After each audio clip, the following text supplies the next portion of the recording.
What does it mean for events to be independent? Event A and event B are considered independent if the occurrence of one in no way affects the probability of occurrence of the other. I'll use several examples to demonstrate it, and we also have some formulas that we can use for this too. My first example is, are tossing a coin once and getting heads, and then tossing the coin another time and getting heads the second time, are those independent events or dependent events? To help answer that, I'll draw a tree. On the first flip, we could get heads or tails. On the second flip, heads or tails is possible.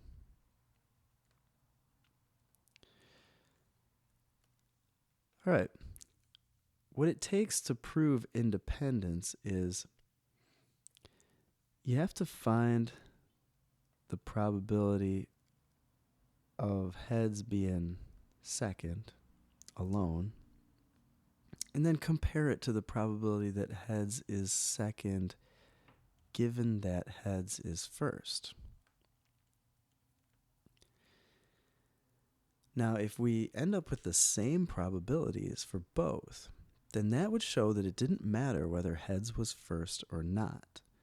The probability of getting heads in the second flip has stayed the same. So let's analyze this.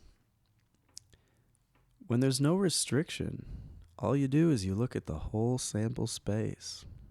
How many outcomes do we have in favor of heads being second?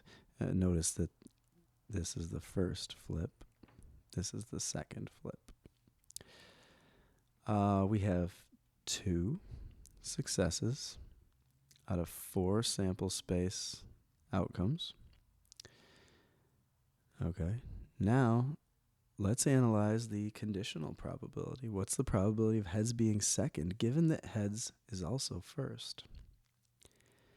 Well, in that case, what we want to do is we want to eliminate this part of the tree. We don't consider cases where tails came up first. That's part of the restriction. Only look at cases where heads came up first. So I'm just going to go ahead and erase that part of the tree. It's not needed. Okay, after heads comes up, the choices are heads or tails. So we now have a 1 in 2 chance of getting heads on the second flip. And what we notice is that since the probability of heads being second equals the probability of heads being second given that heads is first,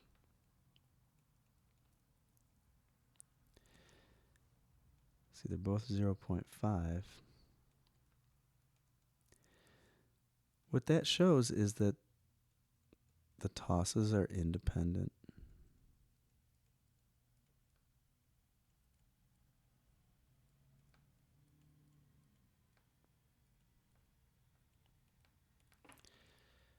It's a classic example of independence, where the past results of the coin do not influence the future results.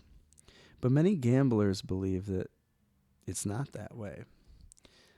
They believe in what is called gambler's fallacy. The way gambler's fallacy works is somebody who's going to make a bet on the outcome of the coin may look at the pattern from the past to decide what their bet should be.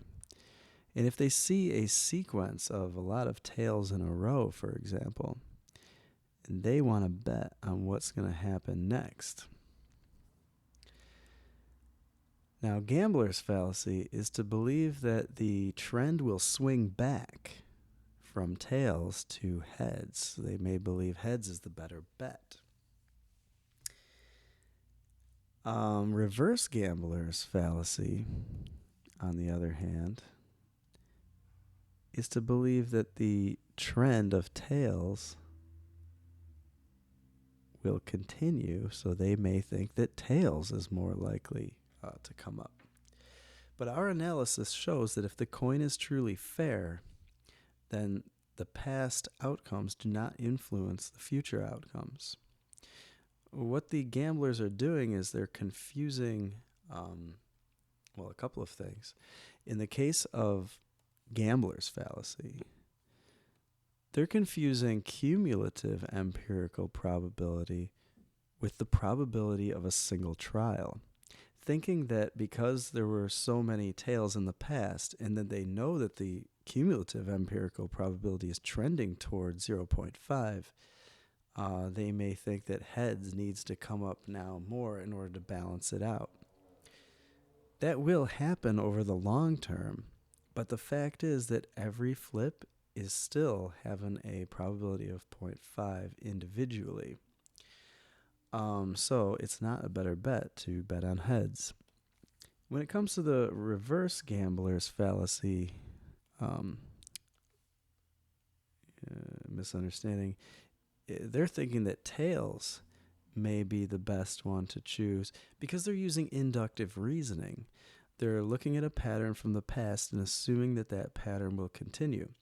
And it's understandable that people would do that, especially given many cases in the real world where trends are important. Like, for example, if I observe that a certain region has been a desert for many years in the past, I could be pretty justified in predicting that it's going to be a desert in the future. But there are causes for the climate to be the way it is. When it comes to these probability experiments, though, the theoretical probability is what it is, and it's not going to change based on the past. And so we have to acknowledge the reality that we still have a 1 in 2 chance of getting heads and tails on that flip. All right, so let's look at another one. Picking the ace of spades randomly from a card deck, replacing it, and then picking a queen of hearts randomly. So in order to do the formula above, we want to compare the probability of the event, queen of hearts is drawn,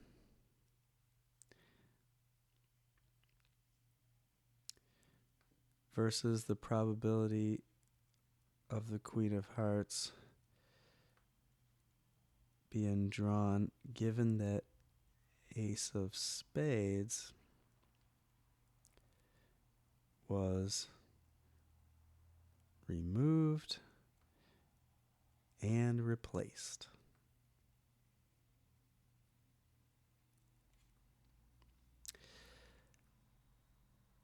Okay, so we all know the probability of getting the queen of hearts on one draw would be 1 in 52. But the probability of getting queen of hearts given that the ace was removed and replaced, it's still 1 out of 52. See, it doesn't matter if somebody pulls an ace of hearts out and then puts it back, because we still have 52 cards to draw from, and one of them is a queen of hearts. So the tree diagram wouldn't change, and that's what's critical here. So these are independent events.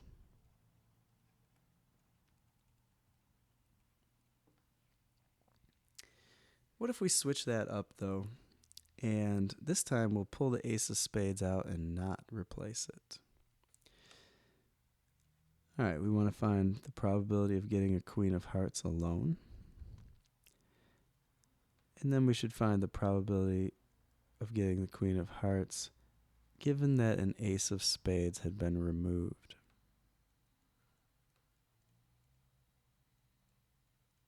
Does that removal change the probability?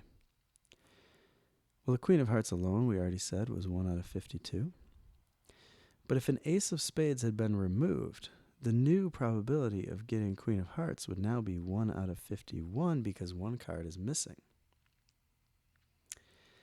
Since they are not equal, these are dependent events. It does matter whether you pull that card out or not when it comes to the probability of getting the queen of hearts. All right, and then for the last one, we've got 4 people entering their names in a drawing. 2 prizes are going to be given away at random, and the winner of the first prize is allowed to have their name replaced into the drawing for the second prize. The people are April, Bruce, Claudia, and Drew. And we want to know, is April being chosen for the first prize and April being chosen for the second prize independent or dependent events? All right, so in order to analyze it, I'm going to find the probability of April being second. And I want to compare that to the probability of her being second, given that she's first.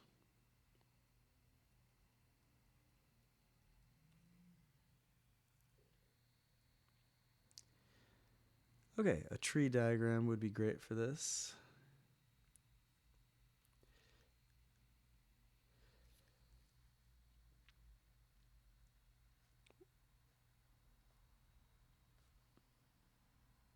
A, B, C, and D.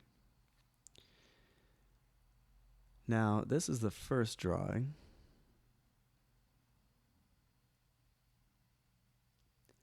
And then we're going to have a second drawing. But April gets to go back into the drawing here.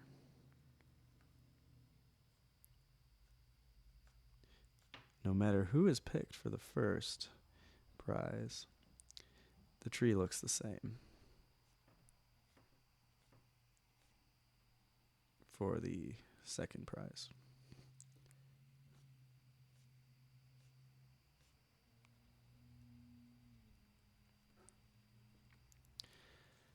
All right, what is the chance that April gets picked second?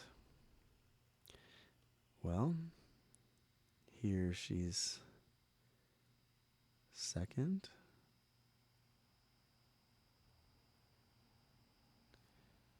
In this case, she would be second, and here, and here. She's got 4 successes out of 16 total sample space outcomes. That is the probability that April is second. Now let's do the tree one more time, but this time it's a conditional probability. We want to only look at cases where April is also first.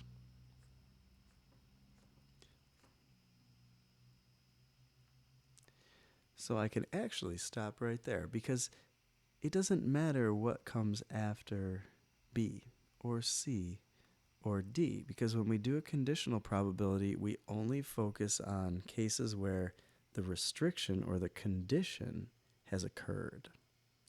The condition is here, April has to be first. So I'm only going to focus now on this part of the tree.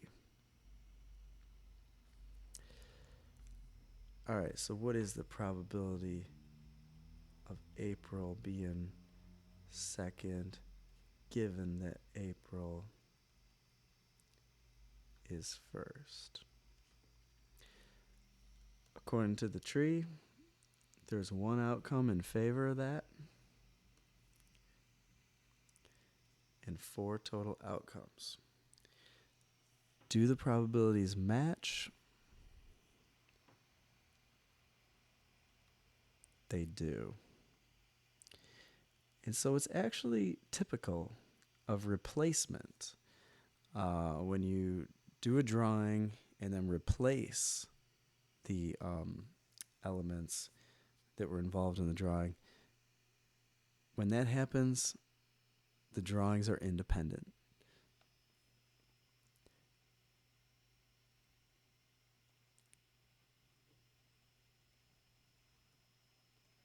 But if we don't replace,